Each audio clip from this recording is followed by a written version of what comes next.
बिना साज बिना बाज हम उठाएंगे आपकी आवाज। डर भी नहीं किसी का, ना किसी का लिहाज, क्योंकि हमारा लक्ष्य है एक जागरूक समाज। भिंड पुलिस द्वारा शहर के सिटी कोतवाली से जागरूकता अभियान की शुरुआत महिला जागरूकता अभियान वाहन को सीएसपी आनंद राय द्वारा हरी झंडी दिखाकर की गई। उनके साथ RI Rajni Gurjar, SI Ratna Jain, traffic प्रभारी श्री रंजित सिकरवार सहित अन्य महिला कांस्टेबल मौजूद रहीं। यह महिला जागरूकता अभियान वाहन पूरे शहर में होता हुआ भिंड शहर के गोल मार्केट पर भिंड पुलिस सहायता केंद्र पर पहुंचा। इस पुलिस सहायता केंद्र पर भिंड पुलिस द्वारा एक सेल्फी पॉइंट बनाया गया। अभियान का मुख्य उद्देश्य था कि सभी महिलाएं और बालिकाएं अपनी सुरक्षा के लिए जागरूक हों और आम नागरिक भी इसे अपनी जिम्मेदारियों को समझें। प्रदेश के मुख्यमंत्री शिवराज सिंह चौहान ने हाल ही में महिला सुरक्षा को लेकर सम्मान अभियान की शुरुआत की है। इस सम्मान अभियान में मध्य प्रदेश पुलिस नुक्कड़ नाटकों एवं विभिन्न कार्यक्रमों के माध्यम से आम जनमानस को जागरूक करने का प्रयास कर रही है। भिंड शहर में महिलाओं की सुरक्षा के लिए एक ये रैली निकाली जा रही है। निर्भया मोबाइल आगे चल रहा है, पीछे महिला जागरूकता अभियान रैली की एक वैन जा रही है। पूरे भिंड को संदेश देने का काम कर रही है ये रैली, और निश्चित रूप से एक पूरे शहर को एक संदेश जाएगा कि हमें महिलाओं की सुरक्षा करना है। और निश्चित रूप से इस प्रकार के कार्यक्रम हमारे भिंड जिले के लिए महिलाओं की जागरूकता के लिए आवश्यक है। भिंड पुलिस के द्वारा एक ये सकारात्मक कदम उठाया गया है और महिलाओं की सुरक्षा के चलते एक इस रैली के माध्यम से लोगों को एक मैसेज देने का प्रयास किया जा रहा है। जो अभी आपने वैन देखी है, उस वैन पर तमाम एक स्लोगन लिखे हुए हैं और स्लोगनों के माध्यम से लोगों को एक जागरूकता अभियान के तहत लोगों को एक मैसेज देने की कोशिश भिंड महिला पुलिस के द्वारा। इस अवसर पर आपकी आवाज़ के सहयोगी कुमारी वर्षा चौधरी ने भिंड शहर के गर्ल्स हायर सेकेंडरी स्कूल की प्राचार्य श्रीमती स्नेहलता भदौरिया से महिला जागरूकता पर खास बातचीत की। देखिए इस बातचीत के खास अंश। नमस्कार दोस्तों, मैं वर्षा चौधरी आज की आवाज़ से आपका स्वागत करती हूँ। तो आज हम पहुँचे हैं गर्ल्स स्कूल।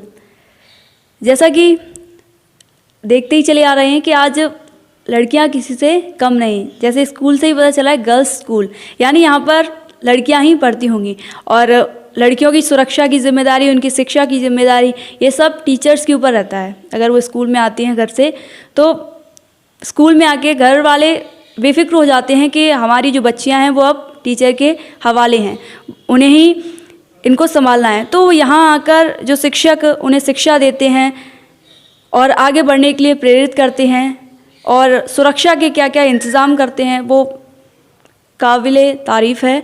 और आज हम पहुँच ही गए हैं, तो आज हम गर्ल्स स्कूल के प्रिंसिपल स्नेहलता मैम से आज बात करेंगे कि आखिरकार इस स्कूल में जो लड़कियों का प्रतिशत है वो कितना बढ़ा हुआ है, उनकी शिक्षा का स्तर क्या है और आने वाले भविष्य में लड़कियों की इसमें शिक्षा मतलब एडमिशन कितने हो रहे हैं साल दर साल, और इसी के बारे में चर्चा करेंगे उनकी सुरक्षा को लेकर। और आइए जानते हैं मैम। हमारे यहाँ बालिकाओं की सुरक्षा के लिए बहुत ध्यान देते हैं हम लोग। बाहर हमेशा गेट पे एक चौकीदार रहता है जो बच्चों को बाहर से क्या होता है, ये ऐसी अवस्था होती है कि थोड़ा चंचल वृत्ति होती है बच्चों की। लड़कियों को क्या बाहर भागने की ज़्यादा रहती है, तो हर तरह से सुरक्षा हम उनको उपलब्ध कराते हैं। बाहर एक चौकीदार रखते हैं और वो आने जाने पे बच्चों के जैसे कुछ सामान लेना होता है तो वो स्वयं ला के देता है। हम लोग बिल्कुल सजग हैं बच्चों की सुरक्षा के लिए। और वैसे भी इस समय जो अपने शासन के द्वारा कार्यक्रम भी अच्छे चलाए जा रहे हैं बालिकाओं की सुरक्षा के लिए, वो भी बहुत अच्छी तरह से चल रहे हैं। अच्छा, जो शिक्षा का स्तर है जो बच्चियों के, वो किस तरीके से चल रहा है? बच्चियाँ किस तरीके से प्रोग्रेस कर रही हैं? पहले से घर वालों की मानसिकता में भी बहुत फ़र्क आया। पहले पुराने ज़माने में तो लड़कियों को पढ़ाते ही नहीं थे। अब कम से कम सब लोग, पालक, हम और आप सब इतने जागरूक हो गए हैं कि बच्चों को, लड़कियों को लड़कों के समान ही शिक्षा उपलब्ध कराते हैं। और बल्कि मैं तो कहूँगी कि लड़कों से लड़कियां ज़्यादा तेज़ होती हैं पढ़ने में। अगर उनको हम थोड़ा सा भी ध्यान दे देते हैं तो वो बहुत अच्छे से कवर करती हैं। जैसे कि अभी देखा कि इस वर्ष पूरे साल कोरोना की वजह से क्लासेस नहीं लग पाए, लेकिन जब से सरकार की परमिशन हुई जिस हिसाब से, तो बच्चों ने आके स्कूल आना शुरू किया लड़कियों ने, तो वो काफ़ी जागरूक हैं कि मेरे इतने महीने की पढ़ाई बेकार चलेगी और मेरी परीक्षा अब आने वाली है। तो बच्चे स्वयं ही, लड़कियां अब खुद ही इतनी जागरूक हो गई हैं, उनको लगता है कि हम पढ़ेंगे तो आगे बढ़ेंगे, तो समाज की मुख्य धारा में शामिल होंगे। अच्छा, अगर देखा जाए तो लड़कियां भी प्रोग्रेस कर रही हैं और हम ही देख ही रहे हैं कि आज चांद पर जा रही हैं लड़कियां, लड़कों से आगे नहीं हैं। लेकिन आपका क्या नज़रिया है लड़कियों को देखने का, और उनके पेरेंट्स को क्या आप कहना चाहेंगी लड़कियों के बारे में? क्या हम उन पेरेंट्स को एक हमारा मैसेज है कि वो जो लड़कियां पढ़ना चाहें तो उन्हें काम ना करवा के, घर के छोटे मोटे, हमारे यहाँ कुछ ऐसी स्थिति रहती है, हमारे यहाँ सब निम्न वर्ग की, मतलब निचले तबके की बच्चियां ज़्यादा आती हैं, जहाँ पर मजदूर वर्ग की बच्चियां होती हैं। तो उनके घर वाले, हालांकि इतना तो अब वो भी आ गए कि जो बच्चियां होशियार, हमारे यहाँ बहुत सारी लड़कियां टॉपर जो हुई हैं, उनके पिताजी मजदूरी करते हैं, लगभग ज़्यादातर मजदूरों के ही बच्चे हमारे यहाँ पढ़ते हैं। तो उनके अंदर खुद एक ललक है कि हम अच्छी तरह से जब हम पढ़ लिख जाएंगे तो हम अच्छी जॉब करेंगे, तो हम खुद भी एक प्रतिष्ठित ज़िंदगी अपना बिताएंगे। तो इसलिए बच्चे खुद भी इस बात को मानते हैं और कहते हैं कि हाँ पढ़ें। जैसे इस समय कम लग पाए क्लास, तो वो खुद इतनी जागरूक हैं कि कक्षा में बराबर से पढ़ना, बराबर समय बर्बाद नहीं करना। उनका खुद ये सोच है कि इस साल हमारा बहुत सारा समय बेकार चला गया, और अब हम अगर इस समय का सदुपयोग करें तो अब अप्रैल लास्ट से एग्ज़ाम शुरू होने वाले हैं, तो वो बहुत अच्छे से तैयारी कर रही हैं। अच्छा, मेरा मानना है कि शिक्षा के साथ साथ जो लड़कियां हैं उनको अदर एक्टिविटी भी सिखानी चाहिए, जैसे उन्हें बहुत सी चीज़ें आनी चाहिए और सेल्फ डिफेंस से रिलेटेड भी कोई चीज़ होनी चाहिए। तो आप अगर भविष्य में कोई ऐसा कार्यक्रम आता है बच्चियों की सुरक्षा को लेकर, या फिर कोई ऐसी प्रतियोगिता होती है जिसमें हम बच्चियों को आगे कर सकें, तो क्या आप अपने स्कूल को आगे करेंगी? हाँ, बिल्कुल, क्यों नहीं। वैसे भी हमारे यहाँ पिछली वर्ष कई वर्षों में जो आत्मरक्षार्थ जूडो कराटे का हम लोगों ने अपनी इस लड़कियों को ट्रेनिंग दिलवाई थी। पिछले वर्षों से भी जितने भी प्रिंसिपल रहे हैं, बच्चियों के ऊपर विशेष ध्यान देते हैं हम लोग।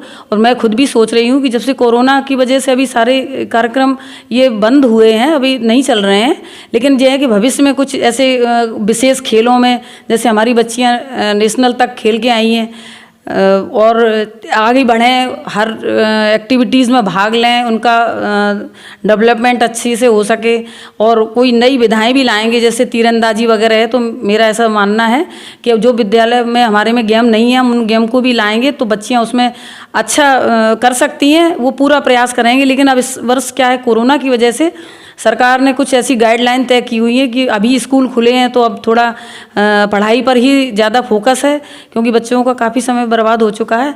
और बिल्कुल समय मिलता है, यदि आगामी वर्ष में बच्चों को सामान्य जनजीवन जब हो जाएगा तो हम लोग बिल्कुल खेलकूद पे भी ध्यान देते हैं। हमारे यहाँ की क्रिकेट टीम भी जाती है और कबड्डी की टीम भी जाती है, पूरी बालिकाएं सब काफ़ी पार्टिसिपेट करती हैं। आज भी बच्चियां भी खेल रही थी, तो मुझे याद आया कि कुछ बच्चियां कहने लगी कि मैडम इस वर्ष कोई टीम नहीं जा पाई। उसमें कई प्रतिभाशाली बालिकाएं भी थी, लेकिन अब सारी टीम इस समय सस्पेंड, सारे कार्यक्रम ही चल रहे हैं, कोई गेम्स वगैरह हो नहीं रहे हैं अभी। तो बस इसी स्तर पर थोड़ा बहुत करवा लेते हैं, अब अगली वर्ष देखेंगे प्रतिभाएँ। तो मुख्यमंत्री द्वारा महिला जागरूकता अभियान सम्मान जो शुरू किया गया है, उसके तत्वाधान में जगह जगह पर महिलाओं को, लड़कियों को जागरूक किया जा रहा है। तो उसके बारे में आपकी क्या राय है, क्या विचार है? नहीं, हमारे यशस्वी मुख्यमंत्री जी जो ये कार्यक्रम जो आयोजन किया है महिला सम्मान के लिए, तो बिल्कुल हम लोग इसी के उसमें कार्यक्रम करेंगे, और जैसे भी पूरी व्यवस्थाएं होती हैं हम लोग उसी तरह से ही करेंगे। महिलाओं के सम्मान इसलिए कि बच्चों को जानकारी होती है, बच्चियों को सुरक्षा भी अपनी कैसे सुरक्षा करें ये उनको जानकारी मिलती है। इसलिए बहुत सारे नंबर भी रहते हैं, पर इस नंबर जैसे महिला हेल्पलाइन है, बच्चों की हेल्पलाइन है, बच्चे बहुत जागरूक हो गए हैं, अब स्वयं अपनी इतना होना भी चाहिए। तो हम लोग मुख्यमंत्री जी के सभी कार्यक्रमों को बिल्कुल विधिपूर्वक जैसे आते हैं वैसे ही करवाएंगे। और इससे याद आया कि कोई भी कार्यक्रम जो अपन शुरू करते हैं शासकीय कार्यक्रम, तो उससे पहले बेटी पूजन का एक अलग से कार्यक्रम रखा गया है। तो ऐसा कुछ अभी स्टार्ट किया है आपने क्या? हाँ बिल्कुल, जिस दिन प्रथम वर्ष जब हमारे यहाँ शुरुआत होती है, इसको विद्यालय खुलते हैं तो हम कन्या पूजन करते हैं।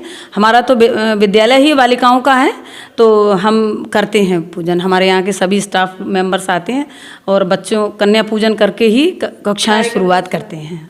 चलो बहुत ही, और मेरा भी कहना है आप लोगों से कि आगे आने वाली भविष्य है जो वो लड़कियों के बेस पर ही टिका हुआ है। अगर हम प्राचीन काल को देखते हैं तो ऋग्वेद में अगर देखेंगे तो उसमें जो काल था उसमें नारियों का सम्मान उच्चतम था, और तब नारियों को वो एक श्लोक भी कहा गया है कि जहाँ स्त्रियों की पूजा होती है वहाँ पर देवता निवास करते हैं। तो हमें अपनी बच्चियों को पढ़ाना है, आगे बढ़ाना है, और कहा जाता है कि बेटियां बेटों से कम नहीं होती हैं, कंधे से कंधा मिलाकर वो आगे बढ़ती हैं। और आप भी ऐसे भेदभाव को छोड़कर उन्हें पढ़ाइए, आगे बढ़ाइए। तो मैं गर्ल्स स्कूल की प्रिंसिपल स्नेहलता मैम का धन्यवाद करती हूँ कि उन्होंने हमें इतना समय दिया। मैम धन्यवाद। मैं वर्षा चौधरी, आपकी आवाज़ से भिंड।